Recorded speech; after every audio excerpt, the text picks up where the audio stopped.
앵콜 한번 해야 될 것 같은데. 아니면 다음 주에도 한 번 더. 예, 너무 좋네요. 예, 감사합니다. 우리가 함께 교회로 주님을 섬긴다고 하는 것, 그것은 참 하나님께서 기뻐하시는 일이시고, 정말 하나님께서 이 찬양을 받으시고 부름받아 나서니 어디든지 가오리다. 하나님께서 얼마나 흐뭇해 하실까라는 생각들을 좀 해보게 되는 것 같습니다. 우리 옆 사람하고 한번 이렇게 인사했으면 좋겠습니다. 사명으로 하나님을 영화롭게 합시다.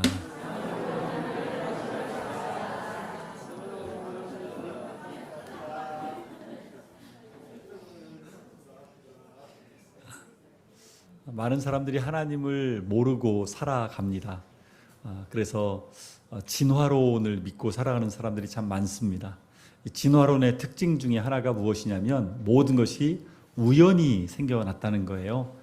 우주도 우연히 생겨났다. 130억 년 전에 갑자기 꽝 하더니 빅뱅 폭발이 일어나서 갑자기 별들이 생겨나기 시작했고, 그 가운데 질서가 이렇게 생겨다 보니까 지구가 우연히 생겨났고, 지구에 이제 또 들어가다 물이 생겨나가지고 거기에 생명체가 갑자기 이렇게 생겨나서 이렇게 수십억 년이 지나가지고 결국에는 그 것들이 변화되어서 원숭이가 됐고, 원숭이가 결국에는 사람이 되었다라는 우연의 법칙을 믿습니다. 그러니까 우연히 거듭하다가 하다 보니까 시간이 많이 소요가 될 수밖에 없고, 그렇게 많은 시간 가운데 우연히 반복되다 보니까 결국에 우리가 사람이 되었다라는 것입니다. 우리는 그것들을 믿지 않습니다. 우리는 온 천지 만물을 하나님께서 하나님의 목적과 하나님의 뜻에 합당하게 온 세상 만물을 창조하셨다라는 것을 우리는 믿고 있습니다. 이 사실을 많은 사람들이 모르기 때문에 열심히 살아가지만, 많은 것들을 이루고 또 많은 경쟁을 치열하게 해가지고 높은 자리까지 올라가지만 결국에는 마지막에 마음에 공허감이 많이 남는다고 그래요. 그래서 더 TV나 신문이나 세상의 많은 것들을 보게 되면 더 많이 가져야 행복하다, 더 높은 곳에 올라야 행복하다, 더 많이 인정받아야 행복하다라는 말들을 많이 하지만, 그런 것들을 가져도 연예인들도 자살하고 재벌들도 자살하고 정치인들도 자살하고 인생이 허무하게 끝나는 사람들이 얼마나 많은지 모릅니다. 그래서 요즘에 SNS라든지 이런 것들을 보게 되면 더 이렇게 좀 새로운 것을 찾아서 여행을 또 많이 다닙니다. 그래서 이런 새로운 곳에 내가 여행 갔다 오고 또 맛집을 찾아다니면서, 어떤 곳에는 유명한 맛집에는 막 3시간 기다려가지고 배를 움켜잡으면서 번호표를 붙들고 이렇게 기다렸다가 그걸 먹겠다고 이렇게 드시는 분도 있고, 또 어떤 식당은 유명한 그 식당이라서 한 사람 1인분이 40만 원이래요. 세상에 1인분이. 네. 나오는 것도 보니까 접시에 그냥 아주 그냥 조금씩 이렇게 나오더라고요. 예, 좀 많이씩 주면 좋은데, 유명한 미쉐링인가요? 하여튼 그런 별을 받았다고 그래가지고 유명한 식당들인데, 그런 것들을 먹으면 잠깐은 기쁠 수 있겠죠. 근데 그게 과연 얼마나 오래 갈까요? 물고기가 물에서 이렇게 좀 살아야 되는데, 물 밖으로 나오게 되면 물고기는 얼마 못 가서 죽게 됩니다. 여기에 지금 환하게 빛이 이렇게 들어와서 우리가 여러 가지를 볼 수 있지만, 갑자기 정전이 되면, 동남아가 정전이 잘 되는데 정전이 되면 갑자기 깜깜해지죠. 그리고 우리가 다 핸드폰 가지고 있잖아요. 핸드폰도 배터리가 있어야 이게 전화도 되고 뭘 볼 수가 있고 이렇게 하지, 갑자기 배터리가 0%가 됐다 그러면은 아무리 해도 안 되는 거죠. 마찬가지로 우리 인생에 공허감이 왜 찾아오느냐, 하나님이 없이 살아가는 인생은 공허할 수밖에 없다는 것입니다. 그래서 전도자가 이렇게 말을 합니다. 전도서 1장 1절부터 3절 말씀을 보게 되면, 다윗의 아들 솔로몬이죠. 가장 지혜로운 왕이었고 가장 많은 사람들에게 인정받고 또 많은 것들을 누렸고 또 재물도 얼마나 많았는지 모릅니다. 이 솔로몬이, 다윗의 아들이 결국에는 마지막에 가서 이렇게 얘기를 하는 것입니다. 혹시 화면에 준비됐으면 전도서 1장 1절부터 3절까지 말씀, 솔로몬이 과연 인생에 대해서 뭐라고 말하고 있나 같이 한번 읽어보겠습니다. 시작. 다윗의 아들 예루살렘 왕 전도자의 말씀이라. 전도자가 이르되 헛되고 헛되며 헛되고 헛되니 모든 것이 헛되도다. 해 아래에서 수고하는 모든 수고가 사람에게 무엇이 유익한가. 이 말을 인생을 완전히 포기한 사람이 했다고 하면 그 사람 인생을 포기했으니까 다 헛되다고 하겠지라고 하는데 그것이 아닙니다. 가장 많은 재산을 가졌고 가장 지혜가 똑똑하며 가장 많은 사람들에게 존경받고 인정받았던 사람이 이렇게 말을 하고 있는 것입니다. 헛되고 헛되며 모든 것이 헛되고 헛되다라고 그가 말하고 있는 것입니다. 그가 말하고 있는 것이 무엇이냐면 결론이 전도서 12장에 나오는데 하나님 없이 살면 헛되다는 것입니다. 하나님을 경외하고 살면 그 인생은 정말로 행복한 인생, 복된 인생이 되지만 아무리 수고하고 열심히 살아도 하나님 없는 인생은 결국에는 허무하다라고 말을 하는 것입니다. 마치 물고기가 물 밖에 떠나서 죽는 것처럼, 전기가 없어서 아무 무용지물 된 것처럼, 핸드폰에 배터리가 없는 것처럼 하나님 없는 인생은 공허하고 결국에는 인생이 헛되다라는 것을 말씀을 주고 있는 것입니다. 하나님의 영광을 경험하는 인생, 하나님의 뜻을 발견하고 살아가는 인생, 그 인생이 가장 행복한 줄로 믿습니다. 그래서 오늘 사도 바울은 우리에게 중요한 단어를 던지고 있습니다. 그것은 바로 사명이라는 단어입니다. 사명. 우리 옆 사람에게 한번 인사 이렇게 했으면 좋겠습니다. 사명은 거룩한 부르심입니다.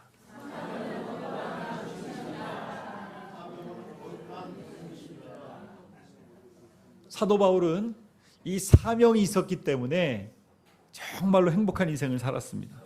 인생 전체가 아깝지 않아요. 후회가 없어요.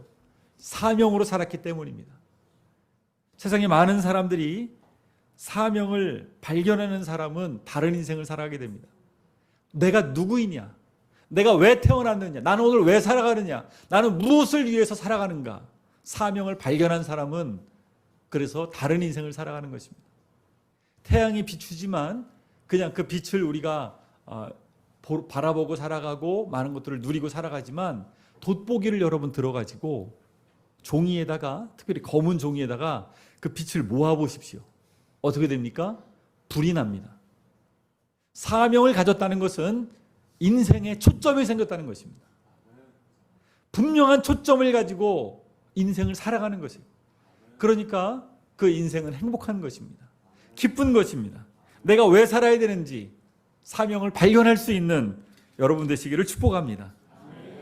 사도 바울은 오늘 사도행전 20장 24절에 자기의 생명을 걸 만한 이 사명이 무엇인지 정말 인생의 고백을 이렇게 들려주고 있습니다.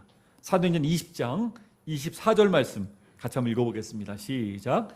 내가 달려갈 길과 주 예수께 받은 사명 곧 하나님의 은혜의 복음을 증언하는 일을 마치려 하면은 나의 생명조차 조금도 귀한 것으로 여기지 아니하노라. 아멘. 이 말은요, 바울의 인생 전체가 담겨져 있는 말씀입니다. 바울은 원래 예수님을 믿는 사람들을 잡아다가 감옥에 가두는 사람이었습니다. 남녀노소 누구를 막론하고 다 체포하고 죽게 만들고 고문하고 잔악한 사람이었습니다. 이 사람은 많이 배웠을 뿐만 아니라 인정을 받았을 뿐만 아니라 권세도 있어서 예수님 믿는 사람들은 다 잡아 없애야 된다라는 사명감으로 원래는 살았던 사람입니다. 그렇게 다메섹 도상에 가까이 갔을 때 거기에도 예수님 믿는 사람들이 있다는 소식을 듣고서 부하들을 이끌고 말을 타고 달려가는데 햇빛보다 더 강렬한 빛을 보았는데 부활하신 예수님을 만났습니다. 정신을 못 차리고 있을 때 음성을 들었습니다. 부활하신 예수님의 음성이었습니다. 사울아 사울아 네가 왜 나를 박해하느냐. 깜짝 놀랐습니다. 자기는 예수님은 그냥 아무것도 아닌 분인 줄 알았습니다. 근데 그분은 하나님의 아들, 자기가 믿는 그 하나님께서 보내주신 바로 진정한 메시아이셨습니다. 너무나 놀랐습니다. 네가 가시채를 뒷발질하기가 고생이구나 라는 하나님의 음성을 들었습니다. 가지채가 뭐냐면 양이나 염소, 소 이런 것들을 동물들을 이끌어갈 때 가시가 달린 그러한 긴 채입니다. 그런데 양이 이게 싫어서 계속 뒷발질을 하면 거기에 상처가 나서 피투성이가 됩니다. 네가 그러는 모습이 너무 안타깝다는 거예요. 예수님이 오셔서 바울에게 말씀하시고 그를 변화시켜 주시고 사도행전 9장 15절에 보면 예수님 말씀하십니다. 이 사람은 내 이름을 이방인과 임금들과 이스라엘 자손들 앞에 전하기 위하여 택한 나의 그릇이라. 자기는 예수님을 그렇게 박해하고 예수님 믿는 사람들을 감옥에 가뒀지만 예수님은 그를 찾아와 주시고 만나 주시고 그를 택한 나의 그릇이다. 네가 이제 내 이름을 위해서 살아가게 될 것이다. 사명을 주신 것입니다. 이때부터 그의 인생은 달라졌습니다. 이제는 자기를 위한 인생이 아닙니다. 그전에는 야망을 가지고 살았는데 이제는 하나님을 위한, 예수 그리스도를 위한 인생으로 완전히 그가 달라졌습니다. 어떠한 것도 그의 앞길을 방해할 수 없었고 막을 수 없었습니다. 아무리 어려웠지만 그는 열심히 복음을 전했습니다. 1차 전도여행, 그 거리만 해도 3,000km가 넘고요. 2차 전도여행 5,500km, 3차 전도여행 5,000km, 합치면 14,000km입니다. 더 넓게 보는 분도 있어요. 제가 실제로 터키, 지금은 이름을 튀르키예로 쓰고 있는데 그 지역을 가봤습니다. 사도 바울이 태어난 다소라고 하는 지역에 가봤습니다. 그의 집이 얼마나 화려하고 그 당시에 2000년 전에도 잘 살았는지 몰라요. 대단한 집안에 태어났습니다. 아버지가 유학을 보내가지고 예루살렘 가말리엘 문화에서 유학 생활을 했습니다. 똑똑했어요. 장래가 촉망되는 사람이었습니다. 그런데 예수님을 만나고 나서 그의 인생의 목적이 완전히 바뀌고 고향에 가서 또 더 먼 지역을 가서 복음을 전하는데 그를 막을 수 있는 것이 아무것도 없는 것입니다. 이 사명을 방해할 수 있는 것이 아무것도 없는 것입니다. 사람들은 그를 일컬어 미친 사람이라고 했습니다. 복음에 미친 사람입니다. 미친 사람의 특징이 있죠. 상처를 받지 않습니다. 미친 사람의 특징이 있습니다. 말릴 수가 없습니다. 이 복음에 미친 이 바울은 말릴 수가 없었어요. 상처받지 않았어요. 감옥에 가도 그리고 폭풍을 만나도 굶주려도 잠을 자지 못해도 14,000km를 전도하며 복음을 전파하기 위해 그의 생명을 바친 것입니다. 사명을 발견한 사람, 내 인생에 목숨보다 가치 있는 이 사명을 발견한 사람, 그 사람이 진정으로 행복한 사람인 줄로 믿습니다. 그래서 이 바울은 요한복음 15장 16절에 있는 말씀처럼 제자들과 함께 온 열방의 땅끝까지 복음을 전파했는데 16절 말씀, 요한복음 15장 16절에 보면 이 말씀을 그는 붙들었습니다. 너희가 나를 택한 것이 아니요 내가 너희를 택하여 세웠나니 이는 너희로 가서 열매를 맺게 하고 또 너희 열매가 항상 있게 하여 내 이름으로 아버지께 무엇을 구하든지 다 받게 하려 함이라. 제자들도 스스로 예수님을 택한 것이 아니었습니다. 예수님이 택해 주신 것이죠. 바울도 마찬가지입니다. 내가 너를 택했다 라는 말씀을 들었습니다.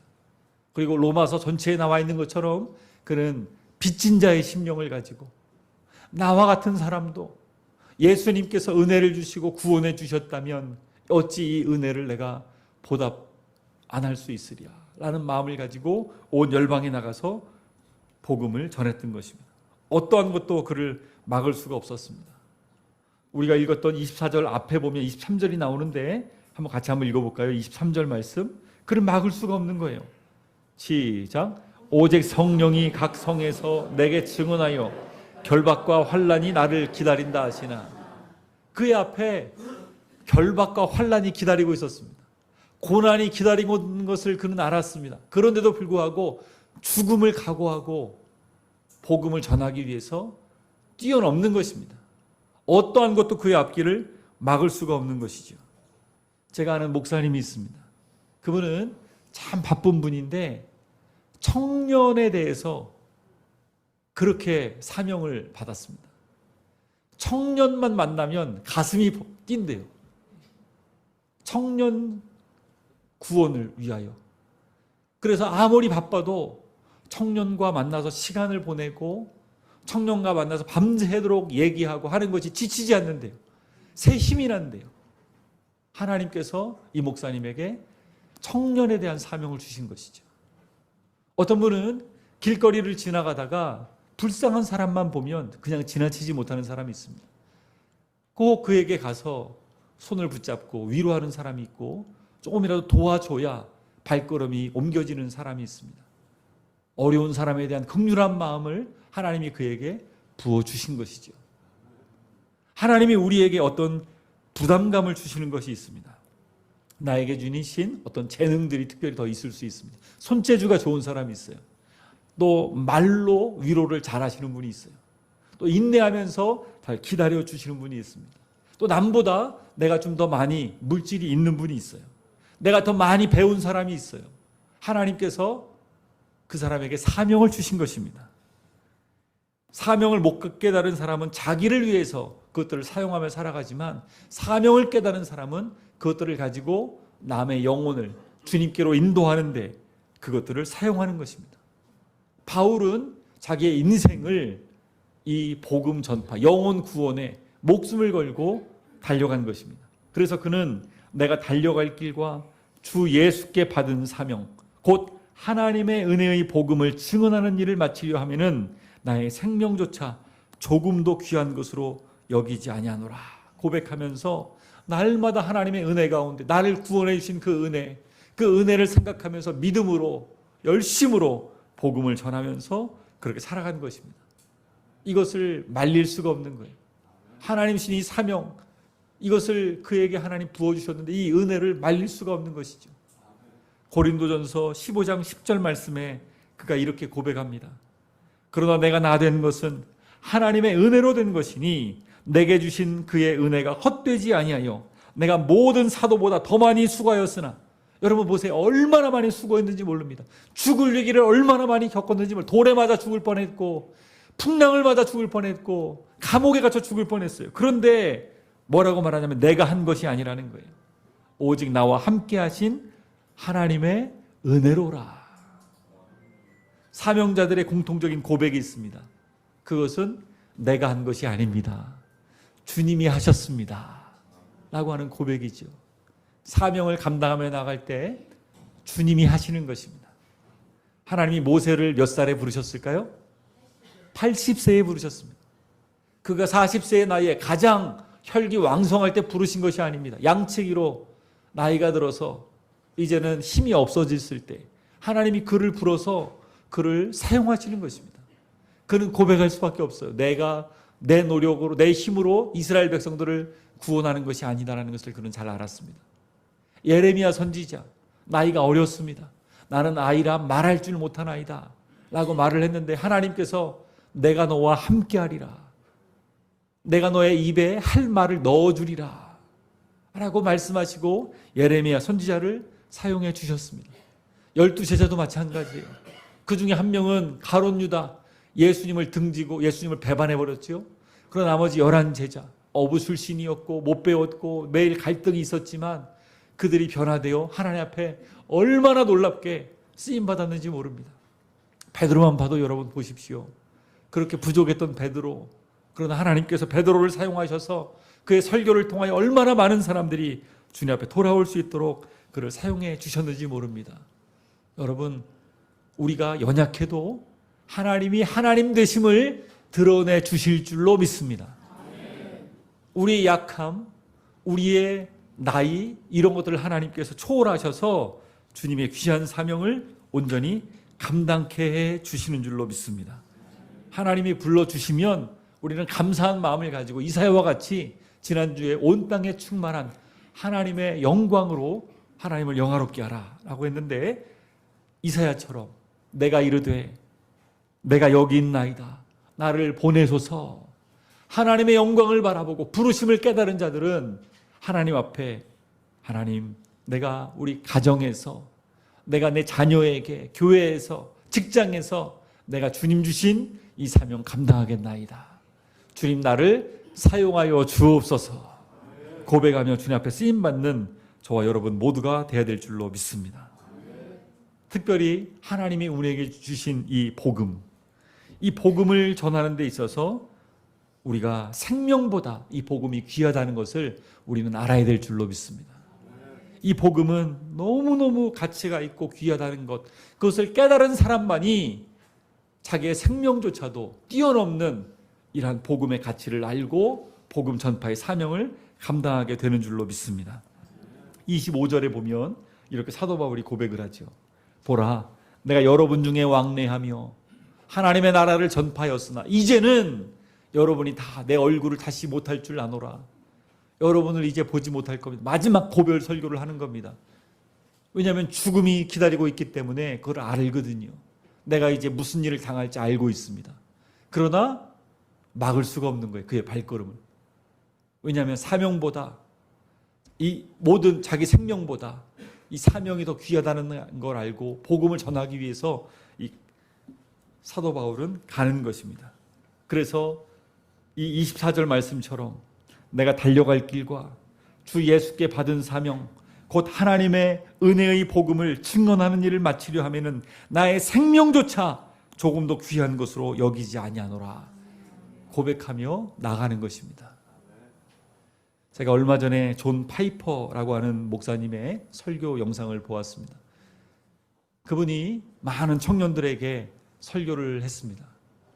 3주 전에 우리 교회에 비극적인 한 소식이 전해졌습니다 하면서 설교를 하시는데 80세 정도 되신 교회에서 파송한 선교사님이 돌아가셨다는 거예요. 그분은 미혼으로 독신이죠. 아프리카 카메룬이라고 하는 곳에 가서 열심히 영혼들을 섬기며 돌봤답니다. 그리고 교회에서 우리 또 의료 선교를 하시는 선교사님이 찾아가서 같이 선교를 했는데 운전을 해서 차를 타고 가는데 앞에가 낭떠러지인데 브레이크가 고장났다는 거예요. 서야 되는데 서지를 못해서 낭떠러지 떨어져서 두 분의 여자 선교사님이 돌아가셨다는 거예요. 이 소식이 3주 전에 왔는데 청년들한테 질문을 하더라고요. 그분이. 여러분, 이것이 비극입니까? 많은 청년들이 대답을 못하고 있어요. 이것이 비극입니까? 그러면서 품속에서 한 종이를 꺼내가지고 읽어주는데 그것은 리더스 다이제스트라고 하는 잡지에 실린 내용이었습니다. 거기에 이렇게 나와 있다는 거예요. 아메리칸 드림. 많은 젊은 사람들한테 이런 꿈을 심어주는 거예요. 한 부부가 일찍 은퇴를 했습니다. 60이 안 돼서 50대 말에 일찍 은퇴를 했습니다. 그리고서 그 은퇴에서 받은 퇴직금을 가지고 아주 멋진 요트를 샀습니다. 아주 좋은 요트. 플로리다 해변에서 그 요트를 타고 바다를 바라보면서 즐기며 사는 거예요. 노후를 준비하라는 거죠. 그러면서 그 젊은 부부가, 그 은퇴한 부부가 그 해변에서 또 섬들을 다니면서 어떤 취미가 있냐면 조개 껍데기를 모으는 취미가 있다는 거예요. 그래서 조개 껍데기를 이쁜 것들을 막 모으는 그러한 것들을 하면서 노후를 보내고 있다. 여러분, 노후를 준비하십시오 하는 그런 기사를 보여주는 거예요. 그러면서 그분이 하는 말이 이런 거예요. 여러분, 이것이야말로 진정한 비극입니다. 인생의 끝에서 조개 껍데기나 주우면서 낭비하는 인생. 진정한 비극은 이것입니다 라고 그분이 설교하는 것을 들었습니다. 한쪽은 순교자의 인생입니다. 인생의 말년까지 많은 영혼들에게 복음을 전파하며 그들이 주님 앞에 돌아오기를, 그들을 위해 눈물을 쏟으며 그 영혼들을 위하여 헌신하며 봉사하는 인생. 그러다가 결국에 낭떠러지 떨어졌지만 결코 비극이 아니라는 것이지요. 그런데 한쪽은 주님을 만나면 뭐라고 하겠는가? 예수님, 제가 이렇게 아름다운 조개 껍데기를 많이 모았습니다. 내가 이렇게 멋진 요트를 샀습니다. 라고 하면서 예수님께 말할 수 있을 것인가? 라고 그분이 도전을 하는 것을 들었습니다. 여러분, 우리는 어떠한 인생을 살아가야 될까요? 우리는 어떻게 우리 인생을 가치 있게 하나님의 영광을 위하여 달려가는 그런 인생을 살아갈 수 있을까요? 사도 바울은 사명을 붙들라라고 말하고 있는 것입니다. 하나님은 우리에게 주신 사명이 있습니다. 여러분, 무엇으로 가슴이 뛰십니까? 어떤 단어가 내 마음에 남습니까? 그것을 못 찾은 사람은 기도해야 될 줄로 믿습니다. 하나님, 제가 제 인생을 쏟아 부을 만한 내 생명보다 가치 있는 그 사명이 무엇입니까? 제 인생은 무엇으로 살아야 되겠습니까? 저는 20대 초반의 나이에 군대에서 하나님께 이 질문을 드렸습니다. 하나님, 제 인생 그전에는 그렇게 회색지대처럼 살아왔지만 하나님의 살아계심을 깨닫고 예수님을 인격적으로 만나 예수님을 영접했다면 내가 이제는 남다른 인생을 살고 싶습니다. 하나님, 제가 무엇을 위해 살아야 되겠습니까? 라고 기도했을 때 하나님이 저에게 북한 선교, 민족 복음화, 세계 복음화, 여기에 너의 목숨을 걸라 라는 마음을 주셨습니다. 그리고 저는 그때부터 지금까지 북한 선교, 이 말만 들으면 가슴이 뜁니다. 지금도 뜁니다. 저는 아직 남한에 있습니다. 저는 2020년도가 되면 사실은 북한 땅에 들어가 있을 줄 알았어요. 왜냐하면 그때 제가 청년 때 하나님 앞에 2020년을 위해 내가 열심히 달려가고 준비하겠습니다 라는 고백을 했거든요. 아직 2020년이 벌써 5년이나 지났는데도 제가 2019년에 감옥에서 나왔습니다. 그때 아주 큰 일이 있었어요. 김정은이 사망했다라는 기사가 있었습니다. 저는 막 가슴이 뛰었어요. 이제 북한 땅에 곧 들어가겠구나. 그런데 아까 영상에도 봐서 알겠지만 언제쯤 통일이 이루어질지 알 수 없습니다. 전혀 알 수 없어요. 그러나 분명한 것은 전능하신 하나님께서 우리의 기도를 반드시 들으시고 하나님의 약속 따라 복음 통일을 우리에게 허락해 주실 것이라는 것입니다. 사도 바울이 곳곳에 복음을 전파하면서 그의 마음에 하나님, 이 지역에 든든히 교회가 세워지게 하시고 주님께 쓰임받는 귀한 사명자들이 나오게 하옵소서. 정말로 그의 기도대로 수많은 사명자들이 나왔습니다. 그리고 그 복음이 전해져서 이 한국 땅, 조선 땅에도 복음이 전파되었고 이렇게 한국 땅에 5만 5천 개의 많은 교회들이 세워졌고 함께 예배를 드리며 나아가고 있는 것입니다. 또 여기에는 많은 헌신자들이 있었습니다. 복음을 전한 많은 순교자들이 있었습니다. 토마스 선교사님을 비롯해서 얼마나 많은 이들이 순교의 피를 쏟았는지 모릅니다. 그리고 지금도 전 세계에 나가서 3만 명이 넘는 우리 한국 선교사님들이 아프리카 오지까지 들어가서 복음을 위하여 순교의 신앙으로 이 놀라운 사명을 감당하고 있는 것입니다. 요한복음 12장 24절에 주님 말씀하십니다. 내가 진실로 진실로 너희에게 이르노니 한 알의 밀이 땅에 떨어져 죽지 아니하면 한 알 그대로 있고 죽으면 많은 열매를 맺느니라. 여러분 생각해 보십시오. 밀을 심었는데 이것이 그냥 그대로 있으면 아무 열매가 없잖아요. 죽으면 많은 열매가 맺혀지게 된다는 것입니다. 우리가 죽으면 가정이 삽니다. 우리가 죽으면 교회가 삽니다. 우리가 죽으면 이 민족이 삽니다. 여기서 말하는 이 죽음이라고 하는 것은 나의 육신적인 그냥 그런 죽음이 아니라 나의 여러 가지 옛 습관들, 나의 자존심 이런 것들이 죽는 것입니다. 그리고 주님이 내 안에서 사시는 것이지요. 열매를 맺기 위해서는 한 알의 밀이 땅에 떨어져 죽으면 많은 열매를 맺는다라는 말씀을 우리는 반드시 기억해야 될 줄로 믿습니다. 세 번째로 우리 말씀을 같이 한번 읽어보겠는데 28절입니다. 시작. 여러분은 자기를 위하여 또는 온 양떼를 위하여 삼가라. 성령이 그들 가운데 여러분을 감독자로 삼고 하나님이 자기 피로 사신 교회를 보살피게 하셨느니라. 교회는 하나님이 핏값 주고 사신 교회입니다. 그래서 교회는 반드시 하나님께서 붙드시고 악한 사단 마귀가 틈타지 못하도록 지켜주시고 인도하시는데 직분자들, 우리가 사명자들이 해야 될 일이 있다는 것입니다. 그래서 오늘 마지막 이 사도 바울의 고별 설교를 통해서 이 직분자들에게 사도 바울이 이 말씀을 전해주고 있는 것입니다. 29절 30절 우리 같이 한번 읽어볼까요? 29절 30절 내가 떠난 후에 사나운 이리가 여러분에게 들어와서 그 양떼를 낚이지 아니하며 또한 여러분 중에서도 제자들을 끌어 자기를 따르게 하려고 어그러진 말을 하는 사람들이 일어날 줄을 아노라. 사나운 이리가 들어와서 교회를 회파하고 어렵게 만들 것이 앞으로 예상되는데, 그러기 위해서 어떻게 해야 되느냐, 그러기 위해서 여러분은 어떻게 할 것이냐, 이 말씀을 주고 있는 것입니다. 31절 첫 번째로 어떻게 되느냐, 31절입니다. 같이 읽겠습니다. 시작. 그러므로 여러분이 일깨어 내가 3년이나 밤낮 쉬지 않고 눈물로 각 사람을 훈계하던 것을 기억하라. 아멘. 첫 번째로 기억해야 될 것은 눈물입니다. 눈물이라는 단어입니다.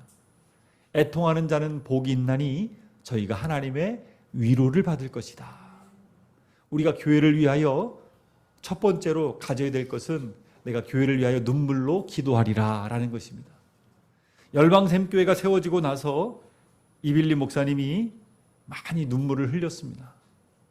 새벽마다 또 저녁에 함께 기도할 때 많이 울었습니다.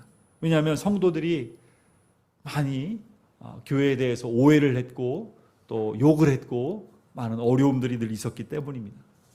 어떤 성도님은 남자 성도님이었는데 어느 날 이빌리 목사님 멱살을 잡았습니다. 벽을 쳐가지고 벽이 주먹이 자국이 나기도 했습니다. 많은 어려움들이 있었습니다. 그때 할 수 있는 일이 무엇일까요? 하나님 앞에 눈물로 그 영혼을 위하여 기도하는 것입니다. 모세가 이스라엘 백성들이 금송아지를 만들고 하나님을 배반하고 하나님께 심판당할 때 눈물로 하나님 앞에 기도했습니다. 하나님, 이 백성을 살려주십시오. 용서해 주십시오.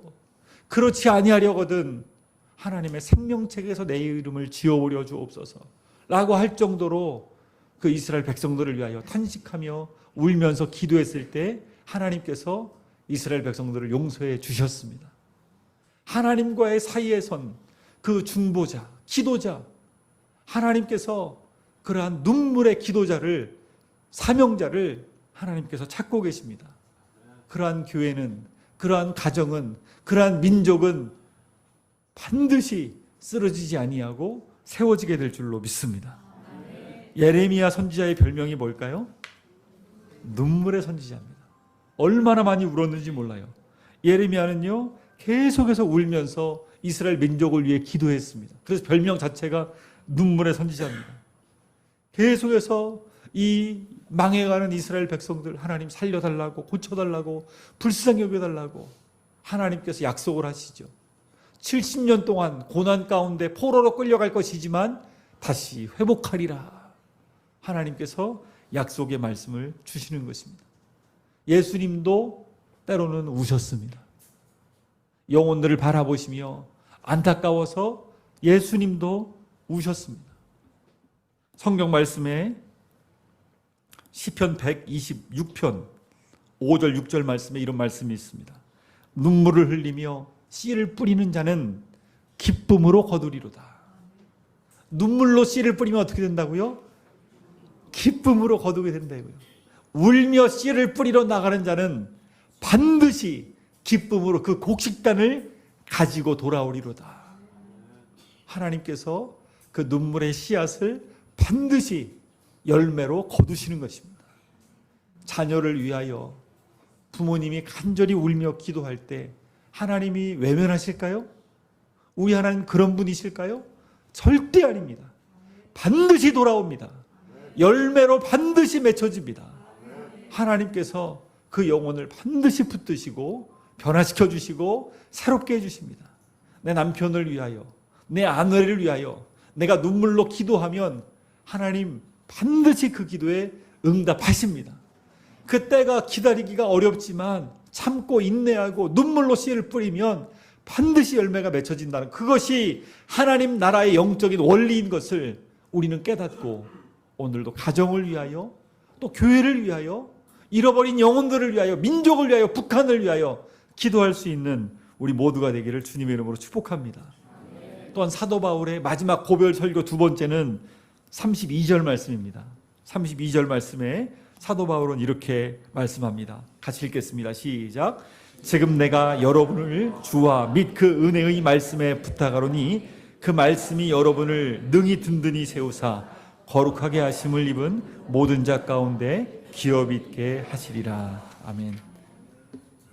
사도 바울이요, 하나님과 그 은혜의 말씀에 부탁한다 라고 그렇게 하고 있는 이유가 그 말씀이 여러분을 능히 든든히 세울 것입니다.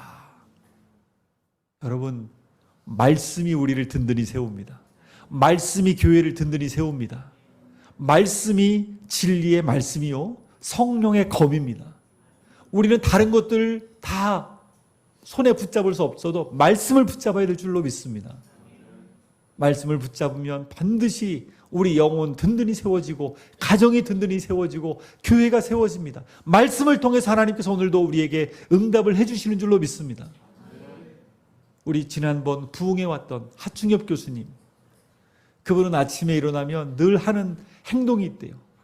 한 200구절 정도를 매일 아침마다 암송을 한답니다. 매일매일. 그러면 그 말씀이 자기를 이끌어 간다는 거지요. 그것이 습관이랍니다. 시간이 안 되면 어떻게 200구절 다 하겠습니까? 그러나 그 말씀을 늘 묵상하는, 암송하는 그 습관이 있기 때문에 그 말씀이 연결이 되어서 얼마나 자기 인생 가운데 풍요로운 열매들이 많이 맺혔는지 모른다고. 지금도 그렇게 강의 때마다, 사실은 제가 그분의 강의를 지금도 듣고 있는데 강의할 때마다 계속 얘기를 하세요. 말씀을 암송하라고. 말씀을 암송하시라고. 그 말씀이 여러분들을 인도할 것이라고. 사도 바울도 동일한 말씀을 하고 있는 것입니다. 에베소 교회의 지도자들에게 말씀이 여러분들을 든든히 세울 것입니다. 예수님의 말씀을 붙드십시오. 진리의 말씀 위에 든든히 설 수 있도록 반드시 그 말씀을 붙드십시오. 북한에 홍수가 일어나가지고 수해 현장 사진을 본 적이 있습니다. 보니까 그 건물이 5층짜리 건물인데 무너졌는데 절반은 남았어요. 근데 그 절반 남은 거에 철근이 몇 개 없더라고요. 거의 시멘트 벽돌로 지은 거지 철근은 한두 개밖에 안 보여요. 얼마나 허술하게 지었는지 몰라요. 바로 이 말씀이 우리의 철근입니다. 우리 영혼을 지탱해 줄 수 있는 진리의 철근입니다. 말씀을 붙들고 나아갈 때 웬만한 거대한 바람이 몰아오고 풍랑이 친다 할지라도 우리는 넘어지는 것이 아닙니다. 든든히 버티고 설 수 있는 것이지요. 지진이 많이 일어나는 지역일수록 내진 설계를 많이 합니다. 지진이 나도 버틸 수 있도록. 악한 사탄 마귀는 세상을 통해서 얼마나 많은 거짓 메시지를 우리에게 들려주지는 모릅니다. 우리는 다른 많은 것들, 때로는 좀 절제하고 소음들을 좀 차단하고 말씀으로 붙들려야 될 줄로 믿습니다. 여러분, 스마트폰, 유튜브 자꾸만 보지 마시고 될 수 있으면 말씀을 들으십시오. 찬양을 부르십시오. 말씀을 읽으시고 암송하십시오. 그러면 여러분의 삶에 어마어마한 열매들이 맺히게 될 줄로 믿습니다. 벌써 추수 감사절이 이제 다가오고 있습니다. 추석이 지나서 풍성한 열매를 맺는 계절이 오고 있습니다. 우리가 전도의 열매를 맺어야 될 것이고요. 또 가정에서도 많은 열매들, 직장에서도 또 삶에서도 내가 올 한 해 어떻게 살아왔나를 돌아보면 많은 열매들이 있을 것입니다. 특별히 말씀으로 우리가 붙들림 받아서 남은 기간 더 풍성한 열매를 맺을 수 있는 저와 여러분 모두가 되시기를 주님의 이름으로 축복합니다. 여호수아 1장 8절 말씀, 여러분 이 말씀 기억하십시오. 여호수아가 두려움에 있을 때 하나님께서 말씀하십니다. 이 율법책을 네 입에서 떠나지 말게 하며 주야로 그것을 묵상하여 그 안에 기록된 대로 다 지켜 행하라. 그리하면 너의 길이 평탄하게 될 것이며 내가 형통하리라. 내 입에서 말씀이 떠나지 않게 하겠다. 주야로 그것을 묵상하겠다. 그래서 여호수아가 백전백승, 아이성 전투원 빼놓고는 승리할 수가 있었던 것입니다. 사도 바울 역시 마찬가지입니다. 말씀을 붙들고 살았기 때문에 그가 사명을 온전히 감당할 수가 있었던 것입니다. 사랑하는 여러분, 다메섹 도상에서 예수님을 만난 그 사도 바울의 인생이 완전히 바뀌었듯이 우리도 주님께 받은 사명, 인생의 가장 소중한 가치와 목적으로 깨닫고 달려갈 수 있는 저와 여러분 모두가 되기를 축복합니다. 마라톤 42.195, 목적지를 알면 힘차게 달려가지만 목적지가 없으면 중간에 포기하고 맙니다. 때로는 지치고 낙심할 때 있지만 여러분 다시 신발끈을 다시 묶여 매고 힘차게 주님 주신 사명 붙들고 믿음의 길을 걸어갈 수 있는 여러분 모두가 되시기를 축복합니다. 그래서 이 길의 끝에서 하나님께서 우리에게 잘하였도다 착하고 충성된 종아 라는 그 음성을 들을 수 있는 저와 여러분 모두가 되시기를 축복합니다. 언제나 어디서나 마음에 가슴 뛰는 인생, 그 사명 붙들고 살아갈 수 있기를 축복합니다. 우리 함께 이 시간 기도했으면 좋겠습니다. 많은 말씀을 늘 드렸는데요, 핵심적인 단어는 사명입니다. 우리가 사명을 붙들고 살아갈 때 내가 왜 살아가야 되는지, 내가 누구인지 사명을 통해서 우리는 깨달아 알 수가 있는 줄로 믿습니다. 초점이 있는 인생, 단순한 인생, 사명을 따라 살아가는 인생, 가장 행복한 인생입니다. 우리 시간 기도할 때 하나님 주신 이 사명 감당케 하여 주옵소서. 우리 가정에 주신 사명, 우리 교회에 주신 사명, 또 나의 사명, 내가 직장에 여기곳에 일하게 하신 이유, 그 사명 발견하게 하시고 깨닫게 하시고 그 사명 따라 목숨 걸고 완수할 수 있는, 그러기 위해서 눈물의 기도가 필요합니다. 하나님의 말씀을 붙들어야 합니다. 우리가 그렇게 살아갈 수 있게 하여 주옵소서. 열심히 살아가지만 많은 사람들이 공허한 것처럼 그렇게 인생을 낭비하는 인생이 아니라, 조개 껍데기에 줍다가 끝나는 인생이 아니라 내 마지막 순간까지도 하나님의 영광을 위하여 사명 따라가는 그런 인생 되게 하여 주옵소서. 우리 주여 한번 외치고 다 같이 기도하며 나가겠습니다. 주여